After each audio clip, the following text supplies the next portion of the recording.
Veronica Gago is a feminist academic. What this means is that she does not separate her activism as a feminist from her work as an academic. She is not a pure academic, so to speak, and feminism has never been merely an academic career for her. In fact, she is more identified with feminism than with gender studies, even though her work is widely read in that field.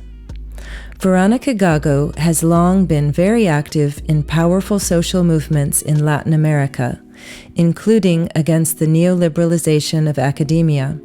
More recently, she has been involved in Marea Verde, Green Tide on abortion rights, Ni Una Menos, Not One Less, on sexual violence, and Huelga Feminista, Feminist Strike, which also involves a feminist critique of neoliberalism.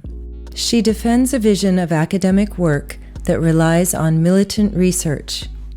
This dual nature of Gago's work also explains why her starting point is always grounded in the context of Argentina, where she lives, mobilizes, teaches, and conducts research. More than a background, this is a legacy, a tradition dating back to the Madres de Plaza de Mayo, the Mothers of Plaza de Mayo, mobilized against the Argentinian dictatorship's dirty war in the late 1970s and early 1980s. The connection between activism and academia is a two-way street. Not only do academics such as Veronica Gago learn from their participation in social movements, there is also a strong desire for political theory among activists. One need only think of Las Tesis in Chile, a feminist choreography that has resonated throughout the world. While performed in the streets, these theses are a direct reference to the work of anthropologist Rita Segato, also from Argentina, on feminicide. Today, the Argentinian context is of course embodied by Javier Milei, its libertarian president. Gago's work helps us understand the genealogy of this new regime, from the 2001 collapse of the De la Rúa government to the return of Peronism under the Kirchners and the presidency of Mauricio Macri. In the 1970s, Augusto Pinochet's coup made Chile into a neoliberal laboratory, with the so-called Chicago Boys dictating the economic policy of the dictatorship. Milei's election in 2023 makes Argentina the new Latin American laboratory, this time of neoliberalism's latest avatar. Indeed, the new president is not merely a national figure. As the havoc wreaked in the U.S. by the Department of Government Efficiency clearly shows, Milei's chainsaw economics represents a model for Donald Trump's second term. This is how Argentina is a laboratory for the new guise of neoliberalism from above. Yet Veronica Gago's work has also explored the other side of this reality, starting with her book, Neoliberalism from Below, first published in Spanish in 2014. After all, contrary to what happened in Chile in 1973, 50 years later, no coup was needed in Argentina. The electoral success of Milei and others reveals how their brand of neoliberalism affects subjectivities. New political subjects do embrace his call for freedom, damn it, libertad carajo, as a promise of emancipation. This makes us rethink the articulations between neoliberalism from above and from below, and thus analyze politics in terms of economic policies as well as ordinary social practices.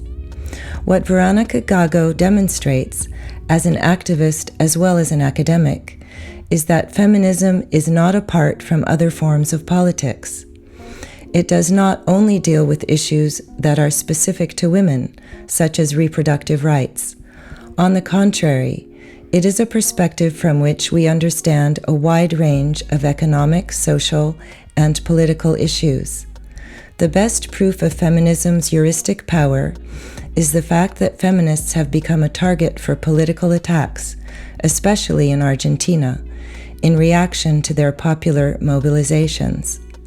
And the same is true elsewhere, for we have witnessed international campaigns in Europe, in Latin America, and in the United States against the so-called ideology of gender. In A Feminist Reading of the Debt, a book she co-wrote with Lucy Caballero, Veronica Gago shows how neoliberalism and its mutations can be examined through the feminist lens. Politics, like finance, begins at home. She further extends her analysis to the relationship between cryptocurrency and masculinity among Milei's and Trump's young male supporters, as well as to the danger of national effeminacy that the Argentinian president and his American counterpart associate with welfare programs and even trade deficits in the case of Trump. Veronica Gago's feminist prism uniquely draws our attention to the effective makeup of neoliberalism's descent into neo-fascism. She focuses on the sadistic side of Milei's mutant regime, namely its overt deployment of cruelty as a mobilizing tool, but also on its masochistic side, exemplified by his frequent appeal to sacrifice for the good of the nation or even for the sake of freedom. Of course, today, the picture is bleak. Feminist mobilizations in Argentina, and more generally in Latin America, have also won important battles in the last years. Veronica Gago's analysis and celebration of La Potencia Feminista, her 2019 book subtitled A Desire to Change Everything, can truly serve as a remedy against militant depression. Our interview took place in Paris on April 1st, 2025.